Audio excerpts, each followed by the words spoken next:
اللہ اللہ اللہ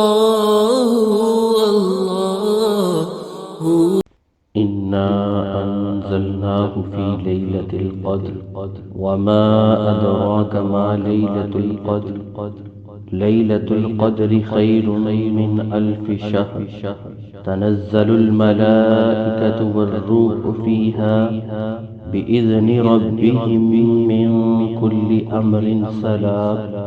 هي حتى مطلع الفجر۔ ہم نے اس قرآن کو شب قدر میں نازل کیا، تمہیں کیا معلوم کہ شب قدر کیا ہے؟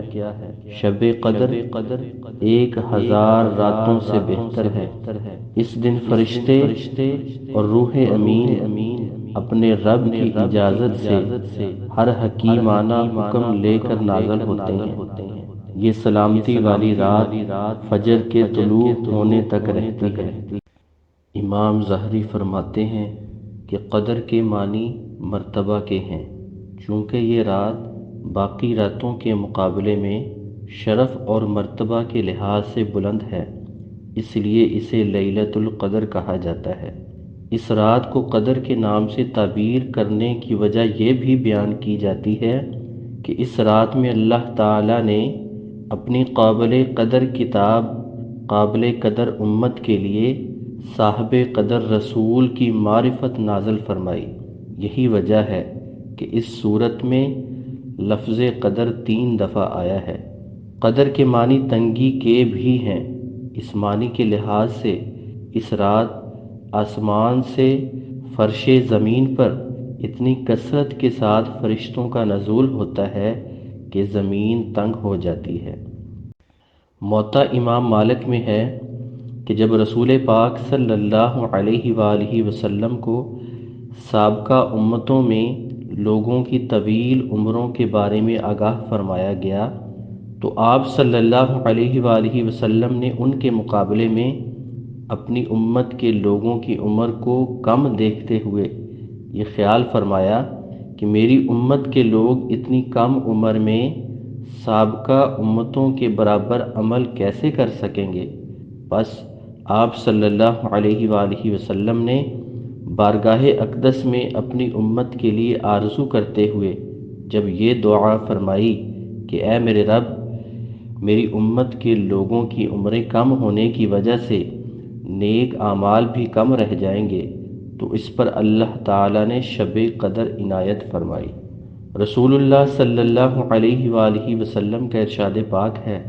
یہ مقدس رات اللہ تعالی نے فقط میری امت کو عطا فرمائی ہے، سابقہ امتوں میں سے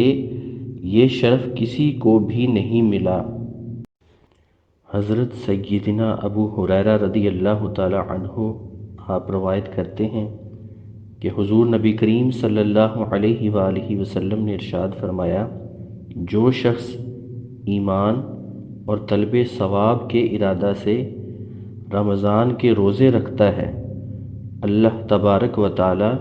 اس کے تمام گناہ بخش دیتے ہیں۔ حضرت سیدنا انس رضی اللہ تعالی عنہ سے مروی ہے کہ رمضان المبارک کی آمد پر ایک مرتبہ رسول پاک صلی اللہ علیہ وآلہ وسلم نے ارشاد فرمایا،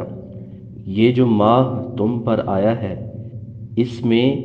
ایک ایسی رات ہے جو 1000 ماہ سے بھی افضل ہے۔ جو شخص اس رات سے محروم رہ گیا گویا کہ وہ خیر سے محروم رہا، اور اس رات کی بھلائی سے وہی شخص محروم رہ سکتا ہے جو واقعتاً محروم خیر و برکت ہو۔ حضرت انس رضی اللہ تعالی عنہ سے روایت ہے کہ رسول اللہ صلی اللہ علیہ وآلہ وسلم نے لیلۃ القدر کی فضیلت بیان کرتے ہوئے فرمایا، شب قدر کو جبرائیل امین فرشتوں کے جھرمٹ میں زمین پر اترتے ہیں اور ہر شخص کے لیے دعائے مغفرت کرتے ہیں جو کھڑے بیٹھے کسی بھی حال میں اللہ کو یاد کر رہا ہو۔ حضرت سیدہ عائشہ صدیقہ رضی اللہ تعالی عنہا سے مروی ہے کہ رسالت مآب صلی اللہ علیہ وآلہ وسلم نے ارشاد فرمایا، لیلۃ القدر کو رمضان کے آخری عشرہ کی طاق راتوں میں تلاش کرو۔ ابن عمر رضی اللہ تعالی عنہما سے روایت ہے کہ آپ صلی اللہ علیہ وآلہ وسلم نے ارشاد فرمایا، جس کو شب قدر کی تلاش کرنی ہو آخری 7 راتوں میں تلاش کر لے۔ عائشہ رضی اللہ تعالی عنہا روایت کرتی ہیں کہ رسول اللہ صلی اللہ علیہ وآلہ وسلم رمضان کے آخری عشرے میں اعتکاف کرتے تھے اور کہتے تھے کہ شب قدر کو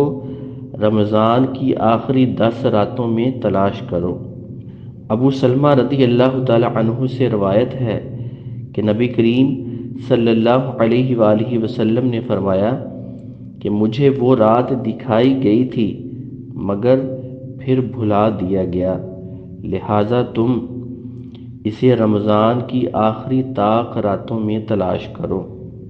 حضرت عائشہ صدیقہ رضی اللہ تعالی عنہا سے مروی ہے کہ میں نے رسالت مآب صلی اللہ علیہ وآلہ وسلم سے عرض کیا کہ شب قدر کا کیا وظیفہ ہونا چاہیے، تو آپ صلی اللہ علیہ وآلہ وسلم نے ان الفاظ کی تلقین فرمائی، اللہم انک عفو تحب العفو فاعف